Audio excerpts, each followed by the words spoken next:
비금 5주차면서 요한복음 이제 5번째 표적이 됩니다. 이 요한복음은 7가지 딱 표적을 기록을 하고 있는데 그 신학적인 목적이 있다 했습니다. 그 첫 가나의 표적, 혼인자체의 표적과 가버나움에 있는 왕의 신하의 아들을 가르친 가나의 그 두 번의 표적이 있었고, 또 베데스다 연못가의 그 중병자를 고친 표적이 있었고, 우리가 지난 주에는 이제 광야의 표적을 보았죠.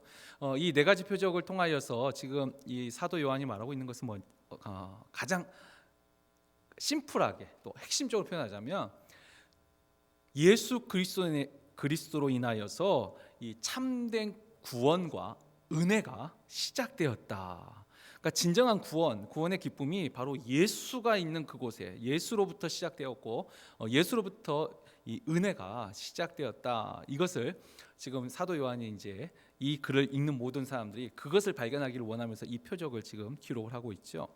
자, 오늘 우리가 읽은 이제 이 거친 바다의 표적, 제가 설교 제목을 거친 바다의 표적으로 했는데, 그건 지난 이 광야의 표적과 함께 이것이 이어지기 때문이에요.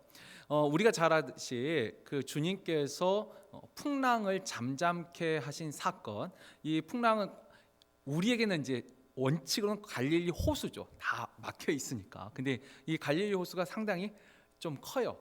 뭐 크다 해가지고 뭐 바이칼 호수처럼 그렇게 어마어마하게 큰 것도 아닌데, 호수치고는 커요. 그런데 문제는 이 호수 주변에 산이 둘러싸고 있어서 이 바람이, 이 일교차 때문에 바람이 늘 있어요. 그 지정학적인 위치 때문에. 그래서 호수는 원래 잔잔한데 이 갈릴리 호수는 풍랑이 바람 때문에 좀 거세요. 그래서 그들은 호수라는 표현보다는 갈릴리 바다라는 이제 표현을 더 잘 씁니다. 근데 아무튼 이 갈릴리 바다에서 있었던 이 풍랑을 잠잠케 한 사건이 복음서에 총 2번이 나옵니다. 한 번은 예수님께서 배에 함께 타고 계셨었죠. 함께 타고 가시면서 주무셨어요. 근데 막 풍랑이 이니까 제자들이 무서워서, 주님 좀 일어나세요. 지금 이렇게 풍랑이 있는데 혼자 잠자고 있으면 돼요? 그렇잖아요. 다 지금 죽게 생겼는데. 그러면서 이제 깨워서 이 믿음이 적은 자들이요. 그러면서 풍랑아 잠잠하라. 그랬더니 아니나 다를까 그냥 갑자기 바다가 잔잔해져 버리죠. 그래서 막 제자들이 놀라면서 도대체 이는 누구이길래 이 바람과 파도도 그에게 순종하는가. 이렇게 놀라는 사건이 이 첫 번째 사건이고, 그다음 두 번째 사건은 바로 이 오병이어 기적과 같이 일어나는 거예요. 그래서 오병이어 기적이 그러니까 아침부터 저녁 때까지 말씀을 듣다가 사람들이 밥도 못 먹고 이제 돌아가는 게 걱정이 돼서 이 저녁 식사예요. 오병이어는 저녁 식사를 다 나누고, 그 다음에 주님께서 이 제자들을 이 바다가 갈릴리 호수 건너편으로 보내시죠. 그리고 본인은 혼자 그 호수 옆에 산에 올라가셔가지고 기도하세요. 그리고 새벽녘에 내려가셔서 물 위로 걸어가시죠. 그래서 이 첫 번째는 배에 함께 타셨고, 두 번째는 이 오병이어 기적 후에 바다를 걸어가신 사건이 이 두 번째 사건입니다. 이 마태와 마가는 이 두 사건을 다 기록하고 있고, 누가는 이 오병이어의 그 배에 함께 계신 사건을만을 기록하고 있고, 요한은 이 두 번째 오병이어 기적 다음에 일어난 사건을 요한은 기록을 합니다. 그 한 번을.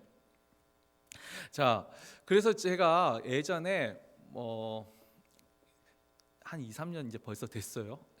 풍랑 속으로라는 그 제목으로 이 마태복음의 본문을 가지고 이 두 번의 이 풍랑을 잠잠케 하시고 물 위를 걸어가시고 다시 또 잠잠케 하신 이 사건의 이제 의미를 한번 설명을 드렸어요. 근데 그것은 마태와 마가 복음에서는 분명히 이 풍랑 위를 걸어가신 그 목적이 뭐냐면 제자들의 믿음을 테스트하는 데 있었어요. 왜냐하면 주님께서 이 풍랑을 잠잠케 하는 그 표적을 통하여서 내가 하나님의 아들이다 라는 것을 증명하려 하셨다면, 자, 여러분 생각에 그 풍랑을 잠잠케 하는 사건을 낮에 했어야 될까요? 밤에 했어야 됐을까요? 많은 사람들이 보기를 원했다면 낮에 해야 되는 거잖아요. 오병이어 기적처럼 많은 사람이 알려면. 근데 이 풍랑을 잠잠케 하는 사건은 다 밤중에 일어납니다. 그러니까 실제로 제자들 말고는 그 사건을 경험한 사람이 없어요. 그래서 이 풍랑 속으로의 그 풍랑을 잠잠케 하시는 그 사건의 주된 목적은 이 제자들의 믿음을 테스트하는 거예요. 그리고 아까 잠깐 말씀드렸듯이 갈릴리 바다에는 늘 바람이 있었어요. 그러니까 잔잔한데 주님이 바람 부는 날 보낸 게 아니고 어차피 늘 바람이 있는 곳에 제자들을 근데 오히려 저녁에 보내시는 거죠. 저녁 때는 잘 안 나가는데 저녁 때 보내시면서 그들의 믿음을 이제 테스트를 하는 것입니다. 그래서 이 제자들이 그 두 번의 사건을 통해서 믿음이 성장하는 과정을 마태와 마가는 보여줍니다. 첫 번째 풍랑할 때는 이는 누구이간데 누구길래 도대체 바람과 파도가 순종하느냐. 아직 이 주님에 대해서 아직 초보 단계죠. 그러나 두 번째 이제 오병이어 기적 다음에 풍랑을 잠잠케 한 사건을 보면 베드로가 배 밖으로 나서 걸어오죠. 그리고 제자들도 이제 주님이라고 부르죠. 주께서 이것과 같이 바람과 파도를 잔잔케 하신다. 그러니까 믿음이 성장하는 과정을 이렇게 보여줘요. 자, 그런데 이제 오늘 우리가 주목해야 될 부분은 요한이에요.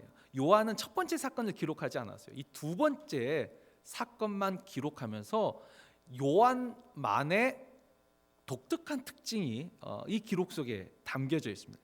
그래서 오늘 우리가 요한은 도대체 이 사건을 통해서 제자들의 그 믿음의 테스트와 믿음의 성장이라는 마태와 마가가 보여준 그 관점과 또 다른 무엇을 우리에게 말해주고 있는가? 오늘은 거기에 이제 초점을 두고 이제 본문을 좀 살펴봤으면 좋겠어요. 일단 이 사도 요한이 기록한 이 사건에는 다른 마태나 마가 복음에는 없는 그 생략된 마태와 마가에는 있는데 요한은 일부러 그 부분을 생략한 내용들이 몇 개 있습니다. 첫 번째는 우리가 마태복음 14장 22절과 마가복음 6장 45절 두 구절 22절만 일단 같이 읽어보죠. 22절 읽겠습니다. 예수께서 즉시 제자들을 재촉하사 건너편으로 가게 하시고 또 마가복음 6장 45절입니다. 마가복음 6장 45절만 예수께서 즉시 제자들을 재촉하사 자기가 무리를 보내는 동안에 배 타고 앞서 건너편 벳세다로 가게 하시고 보면 마태와 마가는 이 두 번째 오병이어 기적 후에 일어난 이 무리를 걸어가는 사건에 둘 다 강조하고 있는 게 뭐냐면 즉시 재촉하사. 그러니까 오병이어 기적하니까 보세요. 떡을 나눠준 사람이 누구죠? 주님이 나눠줬나요? 제자들이 나눠줬어요. 주님은 축사하시고 제자들에게 먼저 떼어주셨어요. 그리고 제자들이 나눠줬어요. 이게 이제 여기서도 제자 원리가 나오죠. 주님이 모든 사람들을 양육한 게 아니라 주님은 딱 12제자를 양육하고 12제자가 또 다른 사람을 양육하도록. 이게 이제 우리 교회 이제 제자 훈련의 가장 베이직 원리인데. 근데 어찌됐든 보세요. 제자들이 떡을 나눠줬어요. 그런데 나눠줄수록 어떻게 해요? 계속 나오는 거죠. 5천 명이 먹고도 12광주가 남았어요. 자, 여러분이 그 제자라고 생각해 보세요. 지금 마음이 어떨 것 같습니까? 내가 그 자리에 있었어요 지금. 그리고 내가 지금 그냥 받아 먹는 사람은 어이고 어디서 이런 것이 나왔을까요? 그냥 아이고 감사합니다. 그냥 그 정도겠죠. 받아 먹는 사람은. 근데 주는 제자들은요. 세상에 아니 어떻게 얼마나 놀랬겠어요. 그러면서 어떨까요? 흥분되지 않았겠어요?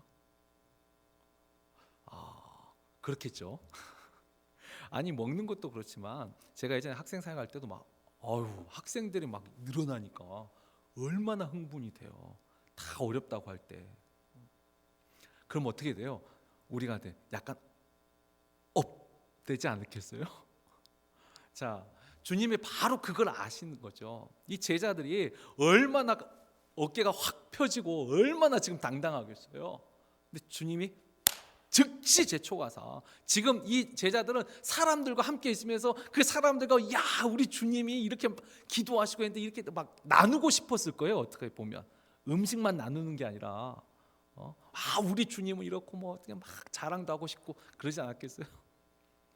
그런데 그런 제자들의 흥분된 마음 주님이 아시고 즉시 재촉하사 바다로 내보내셨어요.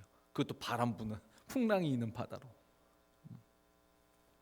물론 이게 이제 믿음의 테스트의 관점에서 보면 그렇죠. 우리가 교회에서도 어디서든 은혜 받으면, 그래서 은혜 받아서 업 되면 어떻게 해요?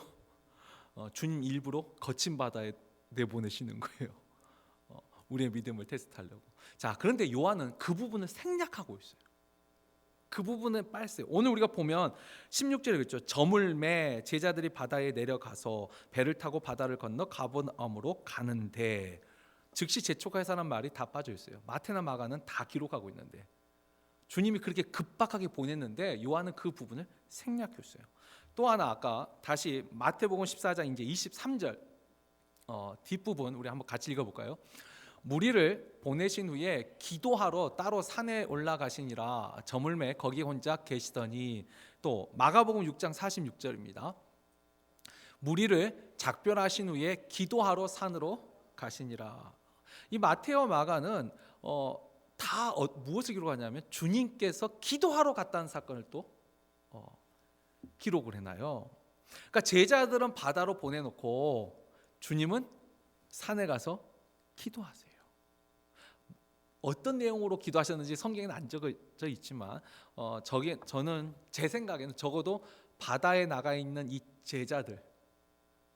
제자들을 위한 기도가 저는 있었으리라 생각을 합니다. 왜 주님이 즉시 보내셨고 믿음의 테스트를 할 때 주님께서는 그 테스트를 잘 이길 수 있도록 우리를 위해서 분명히 중보기도 하셨을 거라고 저는 생각을 합니다.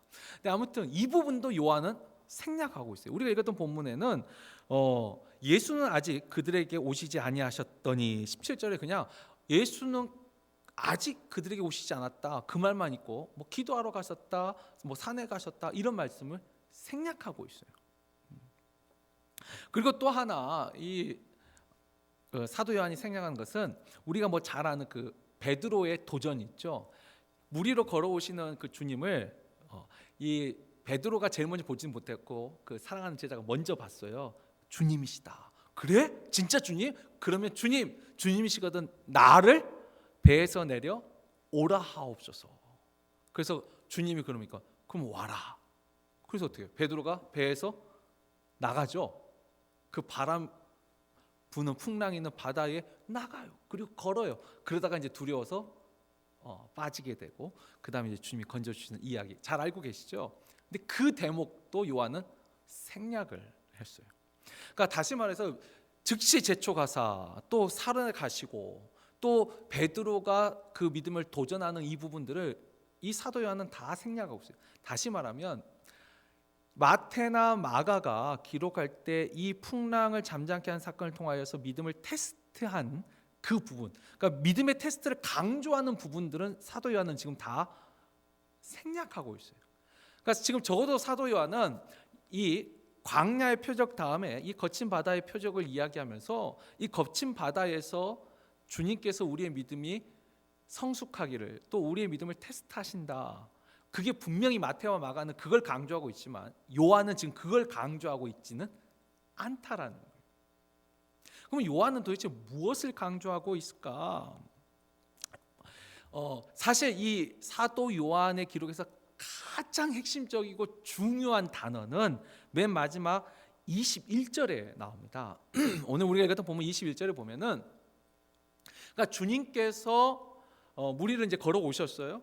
무리를 걸어오시고 그러니까 나니까 두려워하지 말라. 왜냐하면 이 제자들이 지금 바람도 불고 풍랑도 일고 막 배는 그리고 이 배가 우리가 흔히 아는 뭐 큰 유람선이 아니에요. 그 고기잡이 쪽배예요. 그 작은 배라니까 거기다가 제자 12명이 타 있었어요. 사람도 보통 그 일반적인 배에 어부들 두세 명이 타고 이제 거기에 고기를 잡는 그런 고기잡이 배예요. 그러니까 고기 대신 사람 12명이 다 탔으니까 이게 그 고기잡이 배로 치면 뭐죠? 만선된 상태예요. 배가 지금 가득 찬 거예요. 사람도 많은 데다가 바람도 불고 이렇게 막 추는 거니까. 근데 얼마나 무서워요. 그것만도 무서운데 갑자기 유령 같은, 아직은 이제 주님인지 모르니까 바다 위로 뭐 사람이 걸어오는 거 아니 물 위로 걸어오는 게 사람이겠어요? 귀신이지. 그러니까 얼마나 무서워요. 막 두려워하고 있어요. 근데 주님이 내니 두려워하지 말라. 두려워하지 말라. 자, 그랬더니 21절에 뭐라고 기록하냐면 이에 기뻐서 배로 영접하니. 기쁘다라는 표현이 있어요. 기쁘다라는 표현.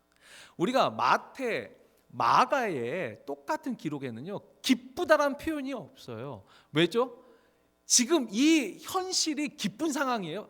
여러분 보세요. 아까 배가 지금 곧 침몰할 수도 있어요. 사람들이 가득 차고 있어가지고 큰 배도 아니고 거기다가 물 위로 걸어와.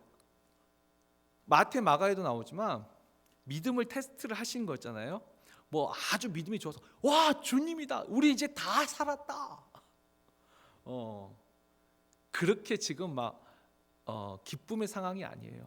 마가 두 본문 다 뭐라고 기록하고 있냐면 주님이 오니까 여러분 이제 지금 한참 두려운데 두려워하지 마. 네, 안 두려워요. 이렇게 되나요? 마가는 다 놀랐더라 그랬어요. 주님이 걸어오신 걸 보고도 놀랬고, 그다음 주님이 딱 배 이제 베드로 이제 빠진 베드로 건져가지고 다시 배에 오르시잖아요. 그러면서 바다야 잠잠하라 해서 잔잔한 걸 보고 놀랐어요. 그러면서 뭐냐면 여전히 마음에 두려움이 있었어요.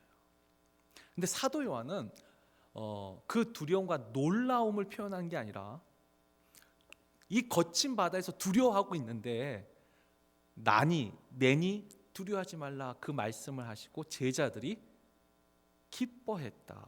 이 기뻐했다는 표현을 쓰는 거예요.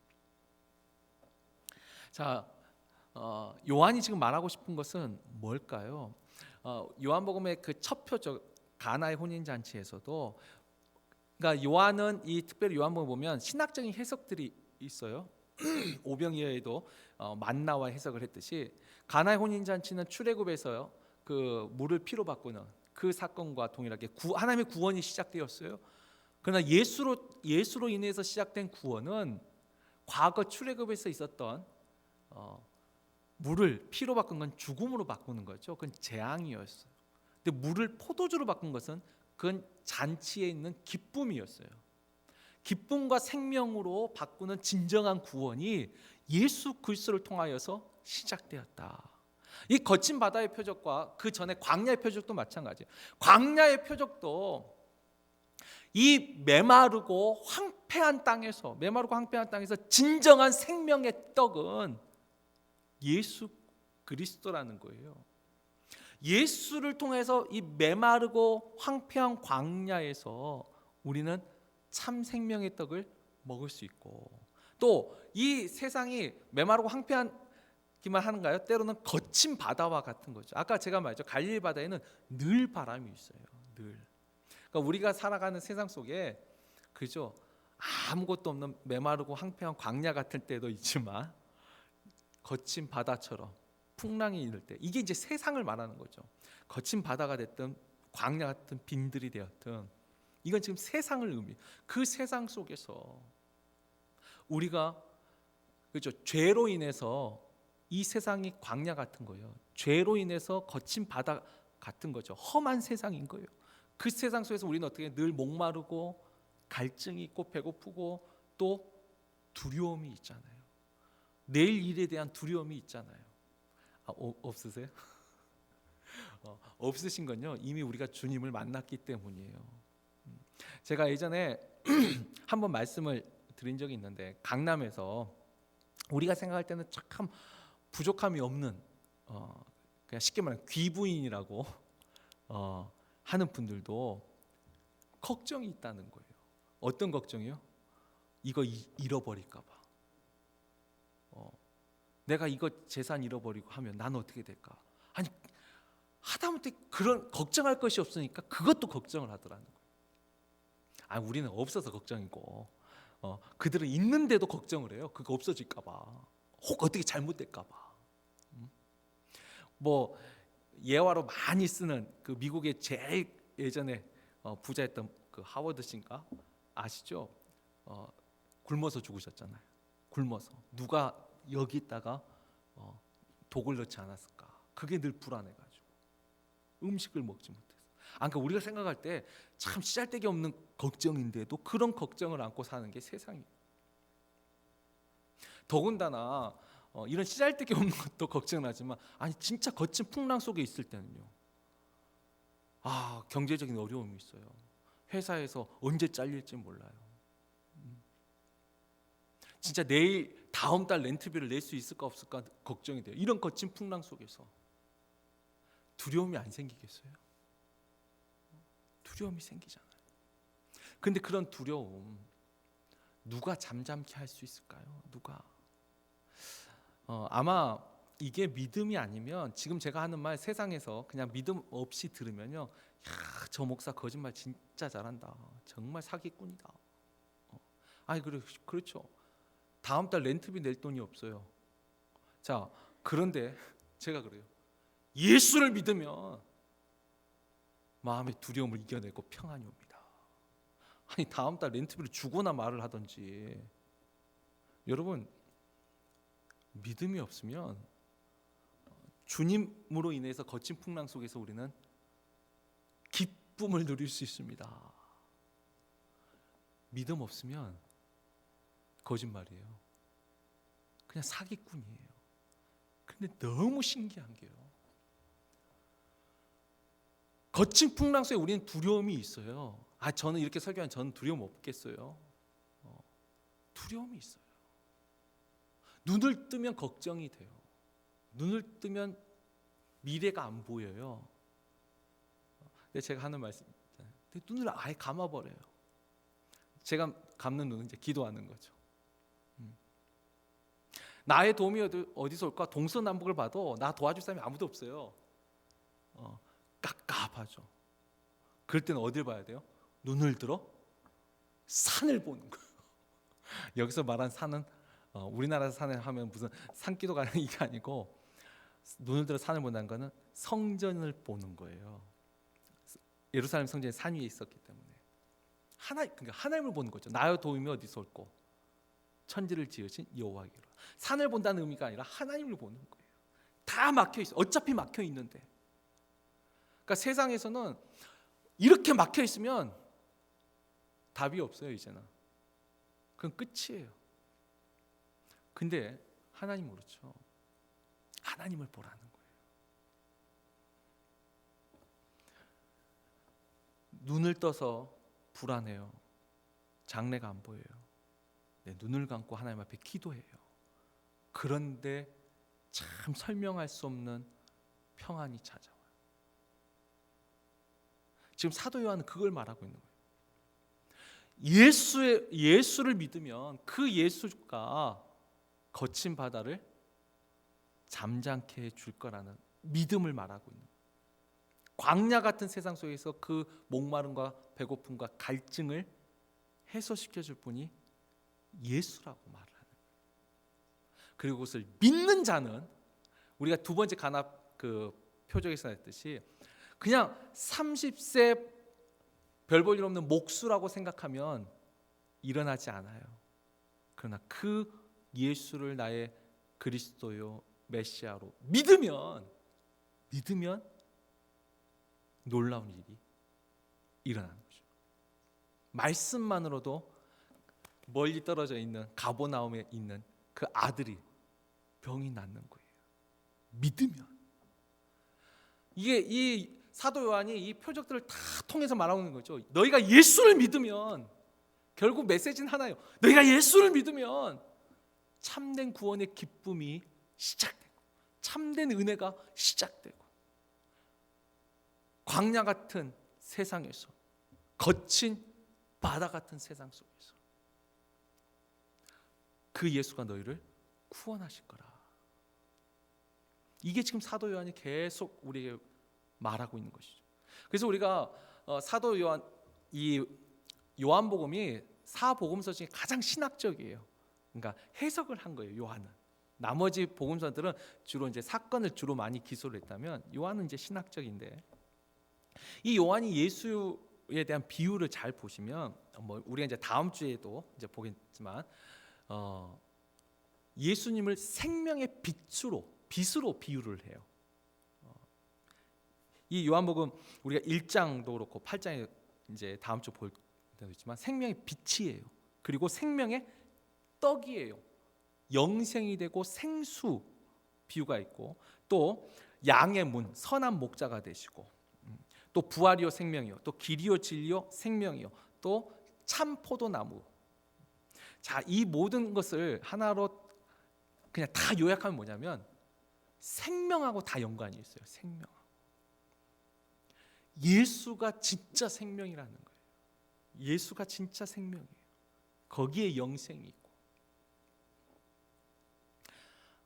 오늘 우리가 이 5번째 표적을 통해서는 이 거친 바다 같은 이 험한 세상에서 우리가 주의 음성을 들으면, 주를 믿으면 우리가 그 속에서 구원을 얻고, 그 구원을 얻는 것이 뭐 영생을 얻는 것도 당연히 포함해서 이 땅에서의 바람도 주께서 때가 되면 잠잠케 해 주실 것이고, 예수 믿는다고 거친 바다를 면하는 게 아니에요. 거친 바다 속에 있어요. 그러나 때가 되면, 주님의 때가 되면, 적어도 주님이 걸어오실 동안에 주님이 바다가 잔잔해진 다음에 걸어오셨을까요? 걸어오실 때도 여전히 바다는 미쳐 날뛰고 있었어요. 걸어오실 때도, 오고 계신데도 여전히 바다는 있어요. 바람은 불고 있어요. 풍랑은 일었어요. 심지어 베드로가 배 밖으로 나와서 도전할 때도 멈춘 다음에 잔잔한데 걸었을까요? 아니면 여전히 물결 치고 있는데 걸었을까요? 여전히 물결 칠 때 걸었어요. 그러니까 무서워서 빠졌잖아요. 중간에 가다가. 그러니까 주님이 오라고 했잖아요. 믿음으로, 그 믿음을 인정하고 오라고 했잖아요. 그걸 믿음으로 한 걸음 밖으로 나갔다니까요. 배 안에서 넘어진 게 아니고 배 밖에서 나가서, 그때도 여전히 바람은 불었어요. 근데 빠진 베드로 붙잡고, 실제로 빠졌잖아요. 또 빠진 베드로 붙잡고 배에 오르시니까 잠잠해졌다.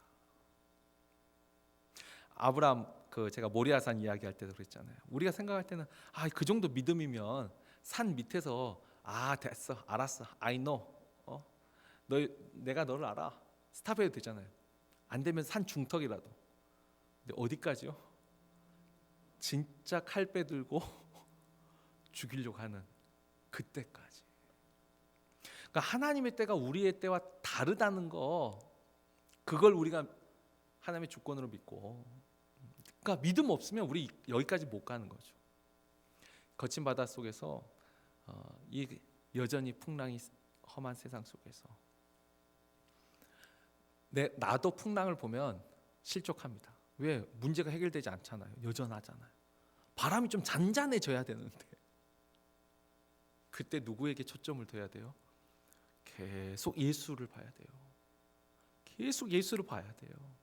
베드로도 예수만 계속 끝까지 보고 갔으면 예수님까지 걸어갔을걸요. 근데 가다가 분명히 성경은 뭐라고 했냐면 물결을 보고 놀래버렸어요. 그러니까 믿음이 떨어져 버렸어요. 우리가 다시 한번 이 거친 바다의 표적을 통해서 내가 지금 어디에 지금 주목하고 있는가. 아까 광야 같은 그 빈들, 그렇죠? 차라리 광야나 거친 바다 둘 중에 하나 선택하면 여러분 뭘 선택하고 싶으세요? 다른 선택지가 있으면 좋은데 일단 둘 중에 하나라면 광야가 조금 낫지 않겠어요? 차라리 거친 바다보다. 그러나 거친 바다가 조금 더 힘들 것 같아요. 광야보다는.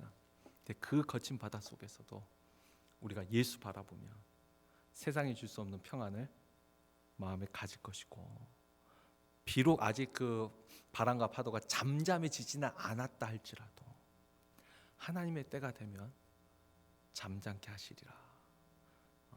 우리가 다시 한번 이 비금에도 지난번 계속 우리가 말했지만, 내가 이 비금에서 한 가지 기도 제목, 그 기도 제목 자체도 중요하지만 더 중요한 건 그 기도 제목을 들으시는 주님이 들으신다는 거예요. 때가 되면 반드시 응답하시겠다. 우리가 오늘도 그 주님한테 집중하고, 이 세상 속에서 내니 두려워하지 말라, 그 말씀, 오늘 나에게 하신 말씀으로 가슴에 새기고, 그래요 주님, 내가 주님 봅니다.